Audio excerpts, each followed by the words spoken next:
சினிமாவில் பீக்கில் இருந்து யாருமே அரசியலுக்கு போனதுக்கு சரித்திரமே கிடையாது. முதல் முறையாக ஒருத்தர் வந்து அவரோட 30 வருஷ திரைப்பயணத்தை உச்சமாக தூக்கி எரிஞ்சிட்டு மக்களுக்காக நான் வரேன், மக்கள் பணிக்கு மட்டுமே நான் என்னை அர்ப்பணிக்கிறேன் அப்படின்னு சொன்ன ஒரே நடிகர், ஒரே மனிதர் என் தலைவர் தான். வரப்போகிற சட்டமன்ற தேர்தலை நோக்கி என்னோட பயணத்தில் இணைஞ்சி மக்கள் பணி செய்ய ஜாயின் பண்ணுங்க ப்ளீஸ். லியோவில் பார்த்தீங்க அப்படின்னா ஸ்டார்டிங் ஒரு மிக்சட் ரிவ்யூ தான் வந்துச்சு. அதை தாண்டி படத்துக்கு இவ்வளோ பெரிய ஒரு வசூல் அப்படின்னா அதோடைய லாஜிக்கே புரியலையே. பிராண்ட் விஜய் அவ்வளோ தான். நீ ஒன்றுமே பிராண்ட் விஜய்க்காக மட்டும்தான் ஓடிச்சு. ஒரு இன்டர்வியூ சொல்லுவார், take it easy make it ஈஸின்னு சொல்கிற மாதிரி ரொம்ப ரொம்ப சில்ட் அவுட் கேரக்டர். நம்ம பார்க்குற தளபதி வந்து அமைதியாக, but is a very silt out person, ரொம்ப ஜாலியாக. இப்போ அவருடைய பர்த்டே வருது, மறுபடியும் ரீலீஸ் ஏதாச்சும் பிளான் பண்ணியிருக்கீங்களா? இந்த 1 வீக்கே 21st 27th அந்த 1 வீக் ஃபுல்லாகவே நம்ம வந்து அவரோட படங்கள். இது தமிழக வாழ்த்து கழகம் அப்படிங்கிற மாதிரியே இருக்கு அப்படிங்கிற மாதிரி ஒரு குற்றச்சாட்டு வைக்கிறாங்கல்ல, உங்களுடைய பதில் என்ன? அரசியல் பண்ணுறது, ஒரு அரசியல் கட்சி நடத்துறது வந்து எடுத்தவங்க ஒருத்தன் பண்ண முடியாது. இதோட வாழ்த்து கழகம்னு சொல்கிறாங்க எல்லாம் ஓகே. 26ல் யார் யாருக்கு வாழ்த்த போகிறான்னு பார்த்தோம்.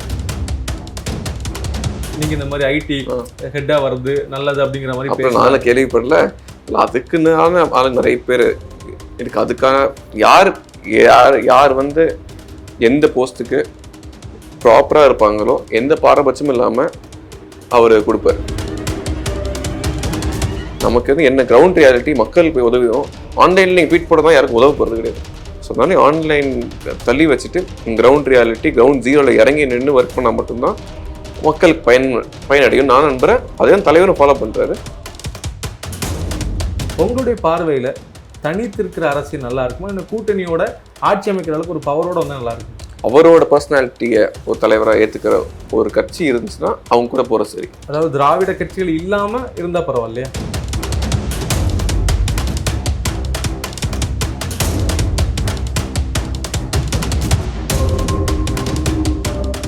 நியூஸ் தமிழர்களுக்கு வணக்கம், நான் ஜெயர்ஜனோ. இன்றைக்கி நம்ம ஷோவுடைய கெஸ்ட் யாருன்னு பார்த்தீங்கன்னா ரோஹிணி தேட்டருடைய உரிமையாளர், அது மட்டும் இல்லாமல் பார்த்தீங்கன்னா தமிழக வெற்றி கழகத்துடைய ஒரு தொண்டராக அன்றைக்கி நம்ம பார்க்க போகிறோம், ரேவந்த் அவர்கள். பிரதர் வணக்கம். வணக்கம் சார், ஜூன் 22 விஜயருடைய பர்த்டே வரப்போகுது. 50வது பர்த்டேன்னு சொல்கிறாங்க. அவரை பார்க்குறதுக்கு 50 வயசு ஆள் மாதிரி இருக்கிறாரா? இல்லை, நீங்கள் யாருக்கிட்டாலும் சொல்லலாம். அவர் வந்து ஒரு இஸ் அ யூத் ஐக்கான். இன்னுமே தான் பார்த்துருக்கோம். இன்னும் நாங்கள் அவரை இளைய தளபதியாக தான் பார்த்துட்ருக்கோம். பட் அவர் அடுத்தடுத்த கட்டங்கள் ஒரு வயசு ஆளுன்னு சொல்லும் போது தான் தெரியுது 50 years ஆகிடுச்சுன்னு. But is always a youth. ரொம்ப செழிப்பாக ஜாலியாக இருக்கார். கண்டிப்பாக. ஸோ நீங்கள் அவருடைய பர்த்டே ஸ்பெஷலாக தான் இந்த வீடியோ நம்ம பண்ணுறோம். அவருடைய ஃபேன் நீங்கள் அப்படின்னு ஓப்பனாகவே நிறைய இடத்துல சொல்லியிருக்கீங்க. நீங்கள் இதை வந்து வெளிப்படையாக சொன்னதுக்கான காரணம் என்ன? ஒன்று வெரி சிம்பிள். அவருக்கு மேலே இருக்க அன்பு பாசம் வந்து over my business. That's what I'm trying to say. அதுதான் அவருக்கு மேலே இருக்க பாசம் வந்து பிஸ்னஸை விட ஜாஸ்தியாக இருக்குது. அது மட்டும் தான். ப்ளஸ் அவர் வந்து ஆஸ் அ ஹியூமன் பீயிங் பார்த்தீங்கன்னா இப்போ மக்கள் செய்கிற பணிகள் இருக்கட்டும், எப்படி ஒருத்தவங்களுக்கு கேரிங் இருக்குது, எல்லாமே அவர் பார்த்து ரொம்ப இன்ஸ்பயர் ஆகிருக்கேன். ஸோ அதெல்லாம் இட்ஸ் முக்கியமான காரணம். Just want to be open to the public. நம்ம யார் எதை பார்த்து இன்ஸ்பயர் ஆகிறோம், யார் நம்ம ரோல் மாடல் எல்லாமே. ஓகே, நீங்கள் பேசும்போது சொல்லியிருக்கீங்க கில்லி படத்தில் இருந்தால் அவருடைய பெரிய ஃபேனானே அப்படின்னு. முதல் தடவை அவரை மீட் பண்ண அனுபவம் ஞாபகம் இருக்கா? முதல் தடவை மீட் பண்ண அனுபவம் ரொம்ப சுவாரஸ்யம். அவர் ஒரு தடவை பார்க்கும்போது முதல் தடவை பார்க்காம தான் இருக்கும். ஏன்னா ஒரு பிரதர்லி பாண்ட் இருக்கும் எப்பயுமே. எவ்வளோதான் ஒரு பெரிய ஒரு நம்பர் 1 ஸ்டார் தமிழ் சினிமா ரைட்டும் அப்படி இருந்தாலும் அந்த தலகணம் எதுவுமே இருக்காது. அது ஒரு கேரக்டர் தான் இப்போ அவர் ஒரு இடத்துல கொண்டு வந்திருக்கு. மக்கள் மத்தியில் அவர் ஆழ்மா பதிஞ்சிருக்கான்னா அவரோட ஹம்பிள்னஸ், அவரோட ஹியூமிலிட்டி, அவர் மக்களுக்கான செய்கிற ஒரு பாசம், ஒரு பணி, அது மட்டும்தான். ஸோ ஃபஸ்ட்டு மீட் பண்ணும் போதே ஒரு பெரிய ஒரு நல்ல ஒரு பிரதர்லி பாண்ட் ஷேர் பண்ணேன். ஒருத்தருக்கு நம்மளை வந்து ஒருத்தரை பிடிக்குது அப்படின்னா அதுக்கு முன்னாடி வரைக்கும் ஓகே, நேரில் பார்த்ததுக்கப்புறம் சில பேர் ரொம்ப பிடிச்சிரும், இல்லைன்னா வெறுத்துட்டு போயிடுவோம்ல. நீங்கள் அந்த வகையில் இப்போ விஜய் சாரை பார்க்கும்போது சில விஷயங்கள் இன்ஸ்பயர் ஆகிருப்பீங்களே, அந்த மாதிரி உங்களை இன்ஸ்பயர் பண்ண விஷயம் நான் இல்லை. அவர் வந்து ஒரு எவ்வளோ பெரிய நிலைமைக்கு போனாலுமே அவர் இன்னும் எவ்வளோ மெனக்கெடுறாரு, இன்னும் எப்படி வந்து ஃபேன்ஸை சாட்டிஸ்ஃபை பண்ணுவார். சினிமா துறையில்னு பார்த்தீங்கன்னா அவர் சில விஷயங்கள் பண்ண அவசியமே இல்லை. அவர் வந்து 68 படங்கள் பண்ணிட்டாரு. நம்பர் 1 தமிழ் சினிமா, இந்தியாவிலே அதிக சம்பளம் வாங்கக்கூடிய நபர் அவர்.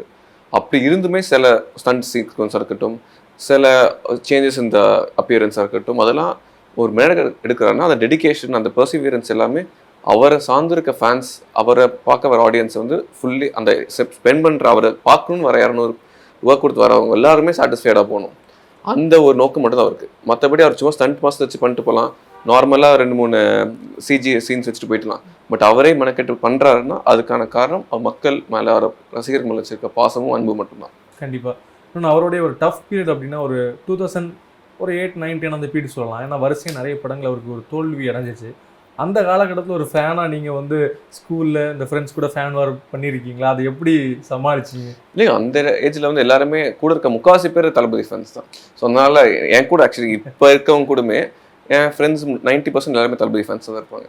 ஸோ அப்படி இருக்கும்போது வந்து எங்களுக்கு அந்த ஒரு எபிசோட் நடந்ததே கிடையாது. பிகாஸ் ஆஃப் தட் இப்போ இருக்க ஜென்ரேஷன் நீங்கள் என்னதான் மற்ற ஆக்டர்ஸ் ஃபேன்ஸ் இருந்தாலுமே தளபதி வந்து பிடிக்க ஆளே கிடையாது. நீங்கள் என்ன தான் வெளியே சொன்னாலுமே அவரோட டான்ஸும் சரி, அவரோட ஆக்ஷன் சீக்வன்ஸ் சரி, அதை ரசிக்காத ஆளே கிடையாது. ஸோ அதோட எடுத்துக்காட்டு வந்து அவருக்கு வர கூட்டம்.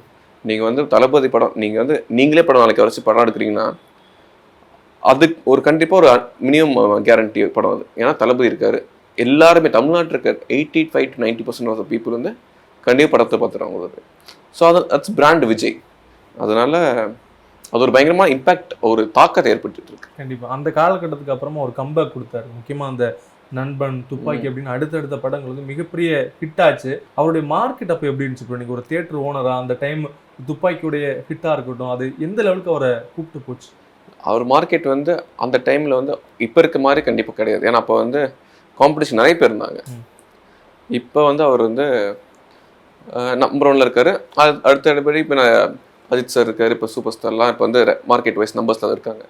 பட் வந்து அப்போ வந்து நிறைய காம்படிஷன். உங்களுக்கு வந்து சூர்யா அவர்கள் இருந்தார், விக்ரம் அவர்கள் இருந்தார். ஸோ அப்போ அப்கோர்ஸ் அஜித் சார் எல்லாருமே இருந்தபோது உங்களுக்கு காம்படிஷன் ஜாஸ்தி. இவருக்கும் படங்கள் சரியாக போகலை. பட் அந்த ஒரு காம்படிஷன்லேயும் ஒரு செட்பேக் இருந்தாலுமே அவரோட தன்னம்பிக்கையால் தான் இப்போ இருக்க பொசிஷனை அடைஞ்சிருக்கு.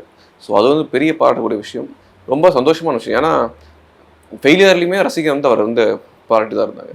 ஸோ அப்படி இருக்க சமயம் ஆக்சுவலி அந்த மாதிரி சமயம் தலைவா படம் வந்துச்சு. தலைவா படத்தப்போ அவ்வளோ பிரச்சனை, காவலன் படம் நிறைய பிரச்சனை, தலைவா படம். ஸோ இந்த மாதிரி படங்கள் வரும்போது தான் உங்களுக்கு வந்து ஃபேன்ஸ் வந்து மற்ற நிறைய ஆக்டர்ஸ் வந்து விட்டுட்டு போயிடுவாங்க. பட் நீங்கள் வந்து தளபதி எடுத்துக்கிட்டிங்கன்னா அவர் வந்து ஃபேன்ஸ் கூடயே பக்கபலமாக இருந்து அவர் என்ன கஷ்டப்பட்டாலும் அவர் கூட சப்போர்ட் பண்ணுவோம், இது நியாயத்துக்காக நிற்போம் நின்று அவர் வந்து இந்த நிலைமைக்கு கொண்டு வரதுக்கு பெரிய முக்கியமான காரணம் ஒரு ரசிகர். அவர் வெறும் நடிகராக இருக்கிற வரைக்கும் இந்த பிரச்சனை வரலை. சில அரசியல் அழுத்தங்கள் வர வர அவர் அதுவே மேலே கொண்டு போய் அவர் இந்த இடத்துக்கு கொண்டு வந்து நிப்பாட்டிருச்சோ தான். சர்க்காரோடைய சாலையை சொல்லியிருப்பார், புழுக்கம் ஏற்படப்பட அந்த உள்ள அழுத்தி ஒருத்தவர் வந்து லீடராக ஆக்கும் அப்படின்னு சொன்னாங்க. அதே மாதிரி தான் தலைவர் வந்து இப்போ தமிழக வெற்றி கழகம் தொடங்கியிருக்காருன்னா அவர் பார்க்குற சூழ்நிலை தான். இப்போ வந்து அவர் கடந்து வந்த பாதை, மக்களுக்கு செய்யணுன்ற ஒரு எண்ணம், அது எல்லாம் கலந்து தான் இந்த பெரிய யாருமே நீங்கள் இது வரைக்கும் எடுத்துட்டிங்கன்னா சினிமாவில் பீக்கில் இருந்து யாருமே அரசியலுக்கு போனதுக்கு சரித்திரமே கிடையாது. முதல் முறையாக ஒருத்தர் வந்து அவரோட 30 வருஷ திரைப்பயணத்தை உச்சமாக தூக்கி எரிஞ்சிட்டு மக்களுக்காக நான் வரேன், நம்பர் 1ல் இருக்கும் போது ஒரே நடிகர், மக்களுக்காக நான் வரேன், மக்கள் பணிக்கு மட்டுமே நான் என்னை அர்ப்பணிக்கிறேன் அப்படின்னு சொன்ன ஒரே நடிகர், ஒரே மனிதர் எங்கள் தலைவர் தான். ஸோ அப்படி இருக்கும்போது கண்டிப்பாக பாராட்டக்கூடிய விஷயம், மக்களும் அதை ஏற்றுக்கிட்டாங்க. இது ஒரு அவசரமான முடிவாக தெரியல. ஏன்னா அவர் நடித்தா இன்னும் ஏகப்பட்ட ஒரு கலெக்ஷன் பண்ணலாம், அவருக்குன்னு ஒரு பெரிய ஃபேன் பேஸ் இருக்குது. இன்னும் கொஞ்சம் யோசிச்சு ஒரு 5 வருஷத்துக்கு அப்புறமா வந்திருந்தா இன்னும் பெருசாக பில்ட் ஆகிருக்கலாமா? அவர் சுயநலமாக யோசிக்காமல் பொதுநலத்தை யோசிச்சிருக்காரு. 58 ஆல்ரெடி யங் பொலிட்டிஷியன்ஸ் வந்து வரக்கூடிய 50 is young age for politicians. நம்ம வந்து 50s வெரி ஃபியூ பொலிட்டிஷியன்ஸில் எஃபெக்டிவாக இருக்காங்க அந்த ஏஜில், பிலோ 50 அந்த ரேஞ்சில். ஸோ அப்படி இருக்கும் போது கண்டிப்பாக நீங்கள் ஒரு 5 இயர்ஸ் கழிச்சு அவர் மார்க்கெட் நம்ம எப்படி இருக்கணும் ப்ரிடிக்ட் பண்ண முடியாது. அப்போ வந்து போயிட்டாரா என்னெல்லாம் சொல்லுவாங்க, அவங்க மார்க்கெட் கம்மியாகுது அதனால அவர் வந்து இன்னும் ப்ரொஃபஷனாக அரசியல் எடுக்காரு அப்படின்னு சொல்லுவாங்க.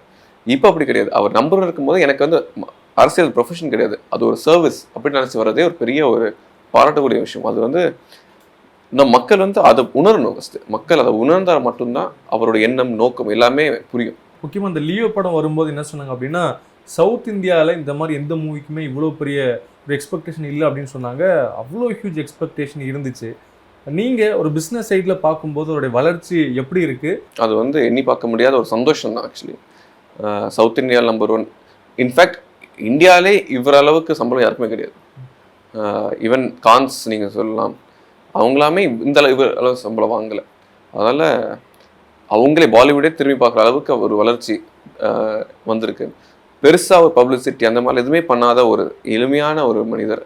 மக்கள் கூட கனெக்ட் பண்ணலாம், டெய்லி we can கனெக்ட். அந்த மாதிரி ஸோ அந்த மாதிரி ஒரு மனுஷன் வந்து இவ்வளோ பெருசு கொண்டு வந்திருக்காருன்னா பயங்கரமான ஒரு இது.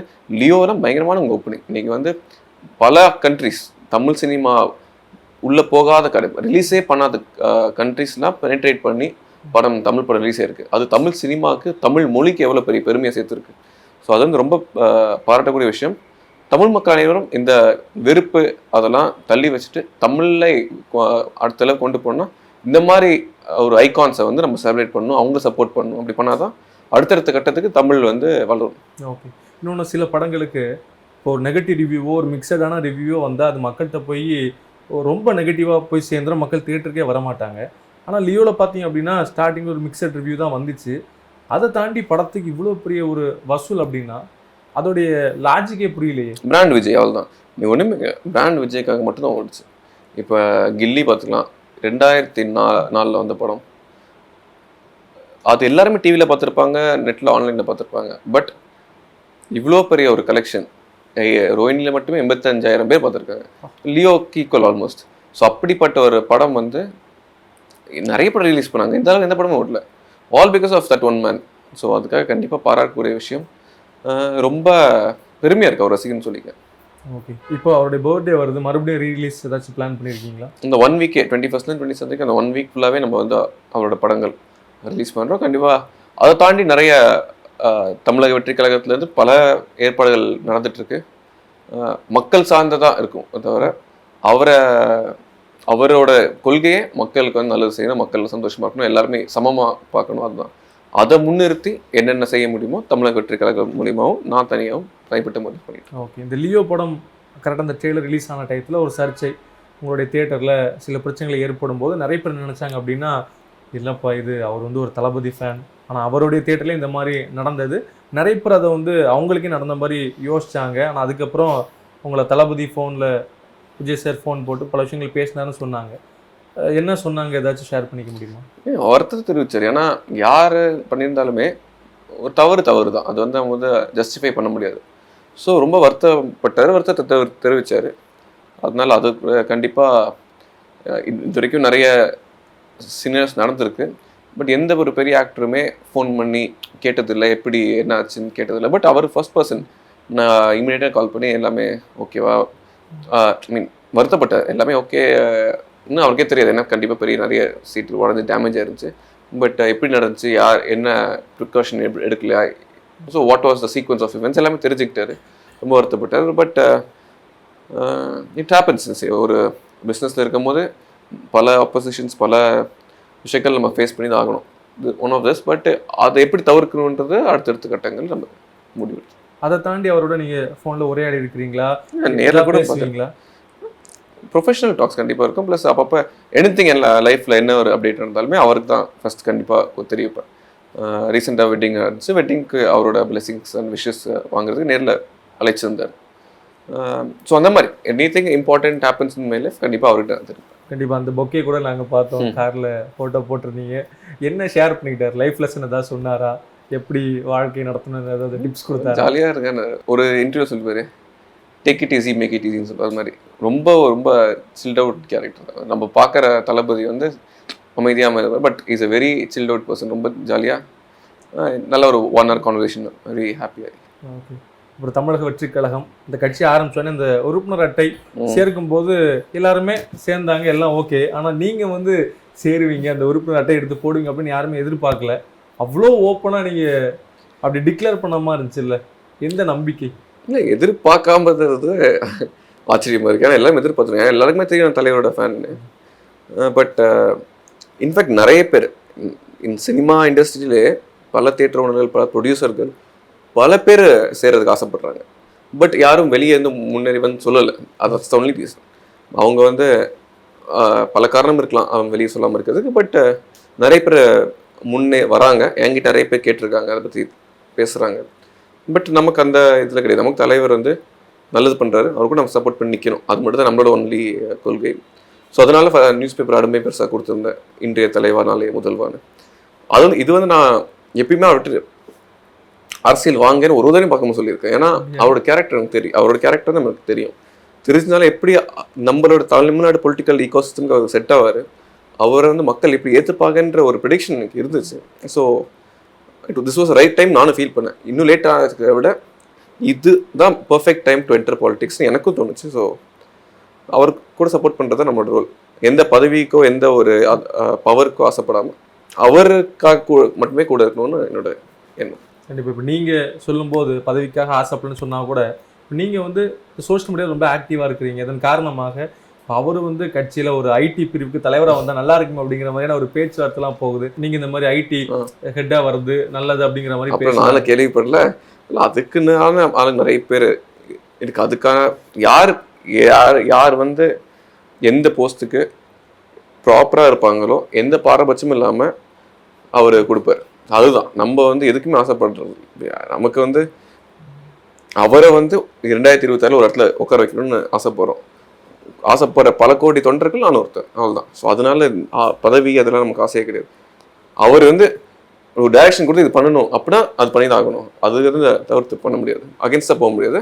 பட் அதை ஒரு இன்டென்ஷனாக வச்சு எதுவுமே நாங்கள் பண்ணுறது கிடையாது. நான் மட்டும் இல்லை, தமிழக வெற்றிகளுக்கு அனைத்து தொண்டர்களும் இதான் பண்ணுறாங்க. கண்டிப்பாக. அவர் கேரளாவுக்கு போயிருந்தார் கோட் படப்பிடிப்பு சம்மந்தமாக. அப்போ அந்த கூட்டத்தை பார்க்கும்போது ஒரு அடாப்டட் சன்னாக தான் நம்ம கண்ணுக்கு அவர் தெரிஞ்சார்.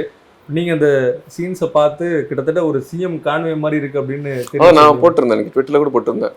2026 ப்ரெடிக்ஷன் இப்போயே கேரளாவில் பண்ணி காமிச்சிட்டாங்க. எப்படி 2026 பதவி ஏற்கிறதுக்கு அவர் ஒரு கான்வேல போவாரும், அதை வந்து ஒரு ட்ரெய்லர் மாதிரி நாங்கள் கேரளாலே பார்த்துட்டோம்.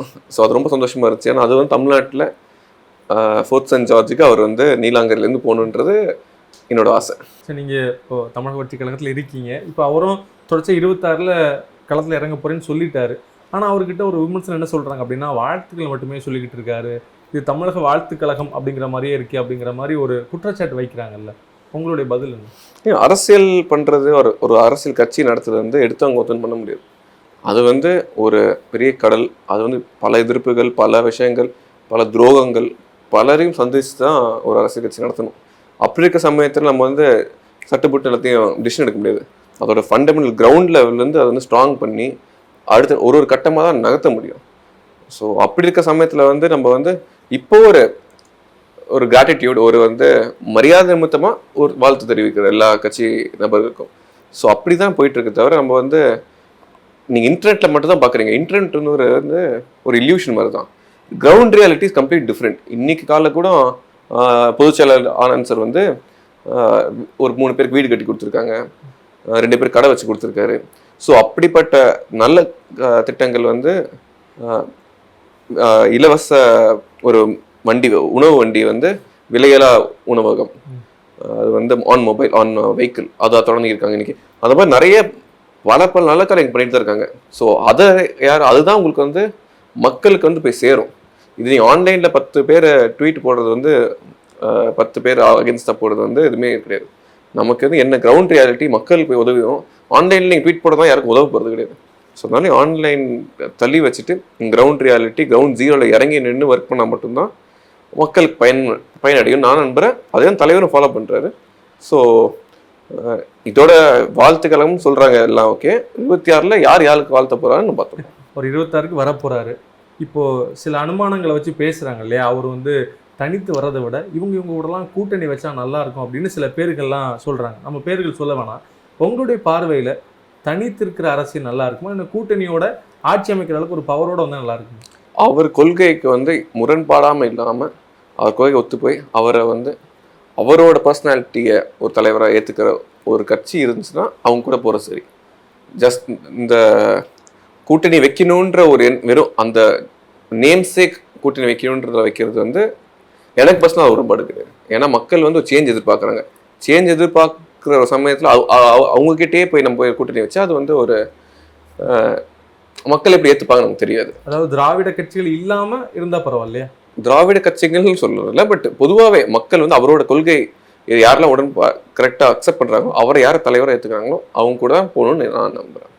ஏன்னா அவர் வந்து is different from all of the leaders. அவரோட பொலிட்டிக்கல் டைனாமிக்ஸ் கண்டிப்பாக டிஃப்ரெண்ட்டாக இருக்கும்.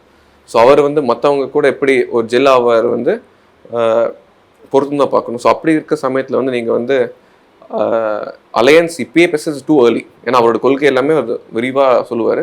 அப்போ வந்து நமக்கு தெரியும் யாரோட கொள்கை ரீதியாக யார் கூட வைக்கிறாரு, அரசியல் ரீதியாக அப்புறம் போஸ்ட் எலெக்ஷன் வைக்கிறது, அதெல்லாமே B decide later. Okay. Vijay அவர்கள் ரொம்ப ரொம்ப அமைதியாக இருப்பார், யார் பிரச்சனைக்கும் போக மாட்டார். அதை வந்து மக்கள் வந்து அவரோட பாசிட்டிவாக பார்க்குற சில விஷயங்கள்.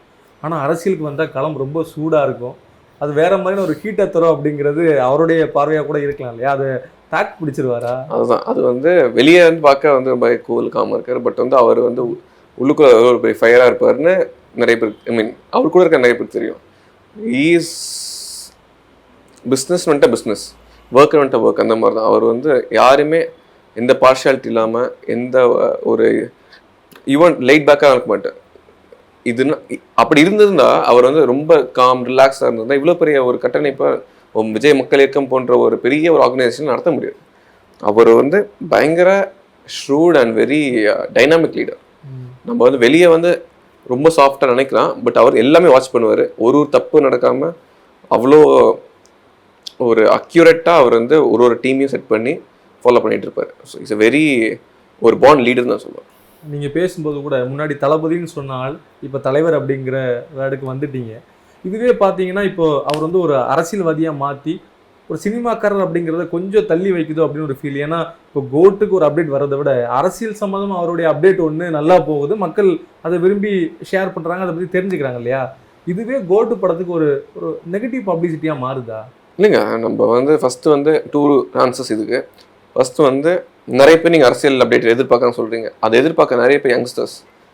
நீங்கள் வந்து இப்போ யங்ஸ்டர்ஸ் அரசியலுக்கு ஒரு இன்ட்ரெஸ்ட் வருது ஒரு முக்கியமான காரணமே தலைவர் தான். ஸோ அதுவே ஒரு பெரிய சேஞ்ச். ஒரு India's one of the most youngest country with young population. So அப்படி இருக்க ஒரு பாப்புலேஷன் வந்து நிறைய பேர் இது வரைக்கும் நிறைய பேர் பாலிடிக்ஸ் என்னன்னே தெரியாது, சும்மா நியூஸில் படிச்சுட்டு போகிறது தான். இன்டெப்த் உள்ளே போய் அதை ஆராய்ஞ்சு என்னன்னு பார்க்குற ஒரு சூழ்நிலைக்கு தலைவர் கொண்டு வந்துட்டார். இப்போ ரீசெண்டாக நடந்த எலெக்ஷனும் சரி, இப்போ நடக்கக்கூடிய விஷயங்களும் சரி, யார் என்ன மினிஸ்டர், யார் என்ன போர்ட்ஃபோலியோ ஹோல்ட் பண்ணுறாங்க, சிஎம்னு அவருக்கு என்ன ஸ்கோப் இருக்குது, ஹோம் மினிஸ்டருக்கு அவருக்கு என்ன ஸ்கோப் இருக்குது, ஃபினான்ஸ் மினிஸ்டருக்கு என்ன, சென்ட்ரல் கவர்மெண்ட்டுக்கு என்ன பவர், ஸ்டேட் கவர்மெண்ட்ஸ்க்கு என்ன பவர், சரி கவர்னருக்கு என்ன பவர் இருக்குது, அப்படின்ற பல விஷயம் நிறைய பேர் தெரியாது. பட் இப்போ தலைவர் அரசியல் காலத்துக்கு வந்ததுக்கப்புறம் பல பேர் அதை பற்றி தெரிஞ்சுக்கிறாங்க, அரசியலில் போய் சேரணும்னு ஆசைப்படுறாங்க. ஸோ அப்படி இருக்கிற சமயத்தில் வந்து இது ஒரு நல்ல ஒரு விஷயமா தான் பார்க்கணும், தவிர கோட்டுக்கு நெகட்டிவாலாம் யாரும் கன்சிடர் பண்ணல. கண்டிப்பாக கோட் வந்து ஒரு பெரிய லெவல் ஹிட் ஆகும். ஏன்னா தலைவரோட கடைசி 2 படம் அவரை ஸ்க்ரீன் ப்ரெசன்ஸில் கண்டிப்பாக பல பேர் இன்க்ளூடிங் மீ பல பேர் மிஸ் பண்ணுவோம். ஸோ அந்த ஸ்க்ரீன் ப்ரெசன்ஸ் வந்து கண்டிப்பாக யாரும் மிஸ் பண்ண மாட்டாங்க, ஐ மீன் படத்தை பார்க்காம இருக்க மாட்டாங்க. So GOAT is going to be a massive hit, அது நோ டவுட். பட் அதை விட எங்களுக்கு முக்கியமான ஒரு எய்மே டிவிக்கு தான் இப்போ ஃபோக்கஸ். ஸோ கடைசி படம் என்னோட 69வது படம் அப்படின்னு சொல்லிட்டாரு. இன்னொன்று இப்போ கடைசி படம் கிட்டத்தட்ட வினோத் அவர்கள் தான் இயக்க போகிறார் அப்படிங்கிற தகவல் வருது. வினோத் அவர்களுக்குன்னு ஒரு தனியான அரசியல் பார்வை இருக்குது, அதை நுணுக்கங்களோடு எடுக்கக்கூடியவர். இப்போ ஃபேன்ஸுக்குன்னு ஒரு மனநிலை இருக்கும் இல்லையா? இப்போ அவர் வந்து அரசியல் படம் பண்ணணுமா, கமர்ஷியல் படத்தோடு போகணுமா, அது என்ன மாதிரி ஒரு ஃபார்முலாவாக இருந்தால் மக்கள் ஃபேன்ஸ் அப்படின்னு எல்லாரையும் சாட்டிஸ்ஃபை பண்ண முடியும்? மக்கள் கூட கனெக்ட் பண்ணுற மாதிரி ஒரு சென்டிமெண்டல் டச் இருந்தாலே போதும். அது வந்து எல்லா ஆக்டருக்குமே அது அமைஞ்சிருது. இப்போ தளபதியெல்லாம் நம்ம வீட்டு பையன் அந்த மாதிரி ஒரு நேச்சர் இருக்குது, அந்த மாதிரி ஒரு கேரக்டர் அவர், அந்த மாதிரி ஒரு உருவமும் அந்த மாதிரி தான். ஸோ அவர் விஜயகாந்த் அவர்கள், சூப்பர் ஸ்டார் அவர்கள்லாம் மக்கள் வந்து ரிலேட் பண்ணிக்கலாம். ஓகே, நம்ம வீட்டு பையன், நம்ம வீட்டு அண்ணன், அந்த மாதிரி. ஸோ அந்த மாதிரி ஒரு படம் emotional touch with the people டைரெக்டாக இருந்துச்சுன்னா ரொம்ப ஒரு நல்ல படமாக அமைஞ்சிடும். கண்டிப்பாக. ப்ளஸ் உங்களுடைய பயணம் தமிழக வெற்றி கழகத்தில் சக்ஸஸ் ஆகணும் அப்படின்னு எங்களுடைய வாழ்த்துக்களையும் தெரிவிச்சுக்கிறோம். நன்றி. தேங்க்யூ. செய்திகளை உடனுக்குடனும் துல்லியமாகவும் தெரிந்து கொள்ள சப்ஸ்கிரைப் பண்ணுங்க.